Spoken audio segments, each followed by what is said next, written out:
નમસ્કાર વિદ્યાર્થી મિત્રો, આજના વિડીયોની અંદર આપણે ધોરણ 9નો મોસ્ટ એમપી પ્રમેય જેનું નામ છે પ્રમેય 7.2 એ શીખવાના છીએ. અગાઉ ઓલરેડી આપણે મોસ્ટ એમપી પ્રમેય 6.1 શીખવેલો છે. એ તમે ન જોયો હોય તો એની લિંક તમને વિડીયોની નીચે ડિસ્ક્રિપ્શનની અંદર મળી જશે. પ્રમેય 6.1 તમને વિડીયોની અંદર જ આવડી જાય એટલી ઇઝી મેથડથી તમને સમજાવેલ છે. તો હું આજે પણ પૂરેપૂરી કોશિશ કરીશ કે આ પ્રમેય તમને વિડીયોની અંદર જ આવડી જાય. બસ તમારે શું કરવાનું છે, વિડીયોને લાસ્ટ સુધી જોવો પડશે. ઓકે, આ પહેલાં જો તમે ચેનલની અંદર પહેલી વાર આવ્યો તો ચેનલને તરત જ સબસ્ક્રાઈબ કરજો, બેલ આઇકન પણ દબાવજો જેથી આવા યુઝફુલ વિડીયો તમને સૌથી પહેલાં મળતા રહે. ધોરણ 9ના તમારા જેટલા પણ મિત્રો હોય એમના સુધી પણ આ વિડીયોને જરૂરથી શેર કરજો. ઓકે, હવે જો મિત્રો વ્યાખ્યા અંદર આપેલ છે આપણે પહેલેથી કે સમદ્રી બાજુ ત્રિકોણની બે સમાન બાજુઓની સામેના ખૂણા સમાન હોય. આપણે પ્રમેયની અંદર આ સાબિત કરવાનું છે. તો આ તો તમને વ્યાખ્યા આપેલી જ હશે. તમારે પહેલાં આકૃતિ યાદ રાખવાની કે ત્રિકોણ દોરો જેનું નામ લઈ રહ્યો ત્રિકોણ A, B અને C. હવે જો એમાં શું કીધું છે કે સમદ્રી બાજુ મતલબ બે બાજુ સરખી હોય એ ત્રિકોણને શું કહેવાય? સમદ્રી બાજુ. તો AB અને AC એ કેવી બાજુ છે? સરખી બાજુ થશે. તો એમના સામેના ખૂણા, તો આને સામેનો ખૂણો C થાય અને આના સામેનો ખૂણો B થાય. એ કેવા હોવા જોઈએ? સમાન. તો પહેલાં આપણે એના માટે શું લખવું પડશે? જુઓ, યાદ રાખવાનું, પ્રમેયની અંદર પહેલાં પક્ષ લખવો પડશે. પક્ષ કઈ રીતનો લખવો એ તમને સમજાવું કે જે વસ્તુ તમને અંદર આપેલું હોય એ પક્ષની અંદર લખવાનું અને જે સાબિત કરવાનું હોય એ લખવાનું રહેશે આપણે સાધ્યમાં. તો આમાં શું આપણે આપેલ કીધેલું છે કે સમદ્રી બાજુ ત્રિકોણની, તો ત્રિકોણ આપણે લઈ લીધું કયું? ત્રિકોણ ABC. તો લખો ત્રિકોણ ABC માં સમદ્રી બાજુ ત્રિકોણની બે સમાન બાજુઓ. તો સમાન બાજુ કઈ કઈ થઈ? AB અને AC. તો ત્રિકોણ ABC માં AB બરાબર AC આપેલ છે, અથવા ડાયરેક્ટ છે લખો તો એ ચાલે. ફરી સમજો, જુઓ પક્ષમાં શું લખવાનું? જે આપણને આપેલ કીધેલું ને વ્યાખ્યાની અંદર એ જ પક્ષની અંદર લખવાનું સમદ્રી બાજુ ત્રિકોણની બે સમાન બાજુઓની. તો મતલબ શું કે ત્રિકોણ આપણે શું લીધો? ABC. તો ત્રિકોણ ABC માં AB બરાબર શું થાય? AC થાય. હવે સાધ્ય લખવાનું આપણે. સાધ્યમાં શું કરવાનું? જે આપણને સાબિત કરવાનું કીધું હોય. તો જુઓ કે સામેના ખૂણા સમાન હોય. તો ખૂણો કયો સામેનો થાય? આ બાજુનો સામેનો ખૂણો ખૂણો B અને આ બાજુની સામેનો ખૂણો ખૂણો C. તો આપણે સાધ્યમાં લખવાનું ફક્ત ખૂણો B બરાબર ખૂણો C. ઓકે, પક્ષ અને સાધ્ય પૂરું, ગોખવાની જરૂર નથી બિલકુલ. હવે લખીશું આપણે સાબિતી. હવે જુઓ, આકૃતિમાં તમારે ખૂણા A નો દ્વિભાજક દોરવાનો છે. હવે જુઓ, ખૂણા A નો દ્વિભાજક જે આ BC ને ક્યાં છેદશે? D માં. આટલું યાદ રાખવાનું. આપણે આકૃતિની અંદર ફક્ત એક જ ફેરફાર કરવાનો છે કે ખૂણા A નો દ્વિભાજક દોરવાનો છે. દ્વિભાજકનો મતલબ કે ખૂણા A ના બે સરખા ભાગ કરે એ. તો પહેલાં ડાયરેક્ટ આપણે સાબિતીમાં જ લખવું પડશે કે ખૂણા A નો દ્વિભાજક દોરો. ખૂણા A નો દ્વિભાજક દોરો. જે આપણે આકૃતિમાં ફેરફાર કરીએ એ અહીંયા સેમ ટુ સેમ લખવાનું. જે જુઓ, રેખા BC ને અથવા ડાયરેક્ટ BC ને કયા બિંદુમાં છેદે છે? D માં છેદે છે, અથવા D બિંદુમાં છેદે છે. ખૂણા A નો દ્વિભાજક દોરો જે BC ને D બિંદુમાં છેદે છે. જે આપણે આકૃતિમાં દોર્યું એ જ અહીંયા લખ્યું.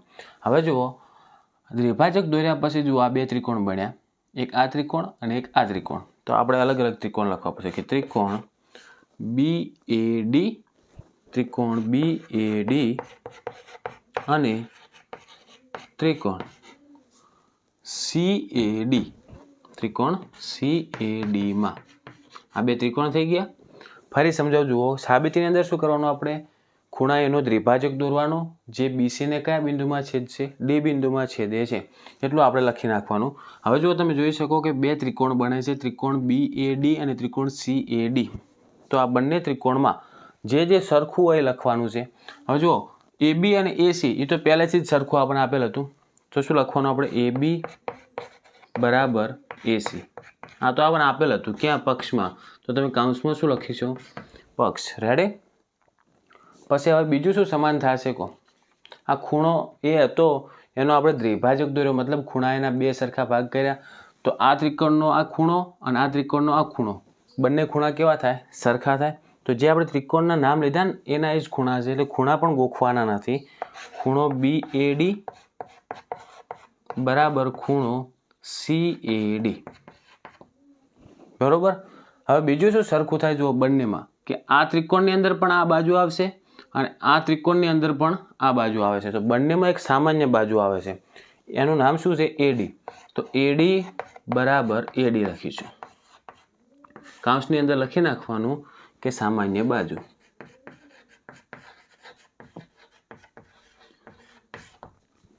બસ હવે પ્રમેય આપણો ઓલમોસ્ટ પૂરો જ થઈ ગયો છે. ફરી સમજાવું જુઓ આટલું કે AB અને AC એ તો ડાયરેક્ટ આપણને પહેલેથી જ કીધેલું હતું કે AB બરાબર AC આપેલ છે.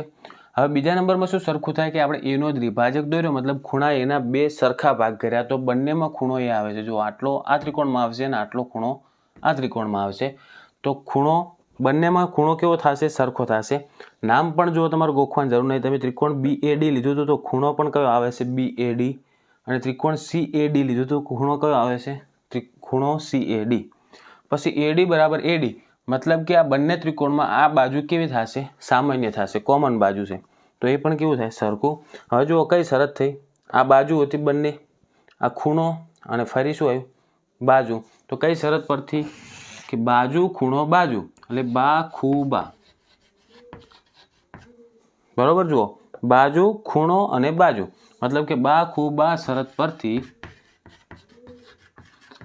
આ જે બંને ત્રિકોણ આપણે લીધા હતા એ કેવા થશે? હવે એકરૂપ થશે. ત્રિકોણ BAD એકરૂપ ત્રિકોણ CAD. આ બંને ત્રિકોણ કેવા થયા? એકરૂપ થઈ ગયા. બસ આપણે એકરૂપ સાબિત કરવાનું. જો તમે એકવાર એકરૂપ સાબિત કરી નાખો તો એની પાસે બધી બાજુઓ અને ખૂણાઓ કેવા થાય? સરખા જ થાય. તો હવે એકરૂપ સાબિત થઈ ગયા, મતલબ તો હવે ખૂણો આર્યો B એટલે કે ABD. તો લખી શકાય કે ખૂણો ABD બરાબર ખૂણો ACD. રેડી? આ CPCT મુજબ આપણે કહી શકીએ, કારણ કે જુઓ જે બે ત્રિકોણ છે તમે ડાયરેક્ટ એ રીતના પણ લખી શકો કૌંસની અંદર કે એકરૂપ ત્રિકોણના અનુરૂપ ખૂણાઓ. કારણ કે હવે એકરૂપ ત્રિકોણ છે તો એમના ખૂણાઓ પણ કેવા થશે? સરખા. તો આપણે ખૂણો કયો લીધો? વચ્ચે જે રહ્યો ખૂણો B, અને અહીંયા વચ્ચે શું છે? C.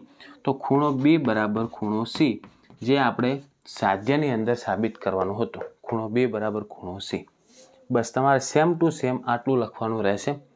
એકદમ ઇઝી પ્રમેય છે. ફરી સમજાવું જો એકવાર. પક્ષમાં શું લખવાનું? આપણે જે વસ્તુ આપેલું હોય, તો કે આપણે ત્રિકોણ ABCની એક આકૃતિ તમારે આટલી યાદ રાખવાની કે ત્રિકોણ ABCમાં AB અને AC એ કેવા થશે? સરખા. તો AB બરાબર AC આપેલ છે. સાધ્યની અંદર શું આવશે? જે સાબિત કરવાનું હોય કે ખૂણો B અને ખૂણો C કેવા થાય? સરખા થાય. પટી ગયું. પછી આપણે લખવાની સાબિતી. સાબિતીમાં ફક્ત આપણે એક જ ફેરફાર કર્યો કે ખૂણા એનો આપણે શું દોર્યો? દ્વિભાજક. તો તમારે શું લખવાનું? ખૂણા એનો દ્વિભાજક દોરો જે આ BC ને D બિંદુમાં છેદે છે. બસ એટલું લખી અને આ બે ત્રિકોણ બનાવ્યા તમે, ત્રિકોણ BAD અને ત્રિકોણ CAD. તો ત્રિકોણ BAD અને CAD માં શું સરખું છે એ લખ્યું. પછી આપણે કે AB અને AC એ તો સરખું ડાયરેક્ટ પક્ષમાં જ આપણને આપેલું હતું, તો એ બે સરખું લખ્યું. હવે જો એનો દ્વિભાજક દોર્યો, મતલબ ખૂણા એના આપણે બે સરખા ભાગ કર્યા. તો ખૂણો BAD અને ખૂણો CAD એનું નામ યાદ નહીં રાખો તો ચાલશે. જે ત્રિકોણ છે ને એના જ ખૂણા છે. જુઓ BAD અને CAD એ પણ કેવા થાય? સરખા થાય, કારણ કે આપણે એમાંથી બનતા ખૂણા છે, એના બે સરખા ભાગ કર્યા એટલે. અને ત્રીજા નંબરમાં બંનેમાં જુઓ આ બાજુ કોમન છે. આ ત્રિકોણમાં પણ આ બાજુ આવશે અને આ ત્રિકોણમાં પણ એ બાજુ આવશે. તો AD બરાબર AD, એની એ બાજુ ડબલ વખત, કારણ કે કેવી બાજુ છે? એ સામાન્ય બાજુ છે. તો હવે કઈ શરત થઈ? જુઓ પહેલા બાજુ આવી, પછી ખૂણો, પછી બાજુ. તો બા ખૂ બા શરત પરથી ત્રિકોણ BAD એકરૂપ ત્રિકોણ CAD લખી શકાય. બરોબર. હવે જો બંને ત્રિકોણ એકરૂપ થઈ જાય તો બધી બાજુ અને બધા ખૂણા કેવા થાય? સરખા થાય. પણ ક્યાં? અનુરૂપ. ઓકે. જે સામે હોય જ ખૂણો B હોય તો અહીંયા પણ ખૂણો કયો સરખો થાય? C સરખો થાય. ખૂણો B અને ખૂણો A સરખો થાય નહીં. હવે એવી રીતના જુઓ તો લખી શકાય કે ખૂણો જે ABD અને ખૂણો ACD, આપણે આખો ખૂણો લીધો છે, ડાયરેક્ટ એનું નામ આ રીતનું લખાય, કારણ કે આ ખૂણો લખવો હોય ને B તો A થી ચાલુ કરી અને D સુધી લખાય. ABD બરાબર ખૂણો C લખવો હોય તો ACD. રેડી? અને કૌંસમાં કારણ આપવું હોય તો આપી દેવાનું કે એકરૂપ ત્રિકોણના અનુરૂપ ખૂણાઓ. તો હવે ડાયરેક્ટ આપણે શું લખ્યું, જે સાધ્યમાં હતું એ સેમ ટુ સેમ, કે ખૂણો B બરાબર ખૂણો C, જે આપણે સાબિત થઈ ગયો છે. ઓકે, આશા રાખું છું મિત્રો આ વિડીયોની અંદર તમને કમ્પ્લીટલી ખ્યાલ આવી ગયો હશે, અને જો ખ્યાલ આવી ગયો હોય તો પ્લીઝ કોમેન્ટની અંદર જરૂરથી રિપ્લાય આપજો. વિડીયો ગમ્યો હોય તો વિડીયોને લાઇક કરજો. ચેનલને જો સબસ્ક્રાઇબ ના કરી હોય તો તરત જ સબસ્ક્રાઇબ કરજો. બેલ આઇકન પણ દબાવજો, જેથી આવા યુઝફુલ વિડીયો તમને સૌથી પહેલાં મળતા રહે. ધોરણ 9ના તમારા જેટલા પણ મિત્રો હોય એમના સુધી પણ આ વિડીયોને જરૂરથી શેર કરજો. ઓકે, અને તમને એક રિક્વેસ્ટ કરું છું કે આનો પ્રમેય તમે તરત જ લખીને તૈયાર કરી નાખજો. હવે મળીશું આપણે નેક્સ્ટ વિડીયોમાં. Thank you so much for watching my videos. Thank you so much.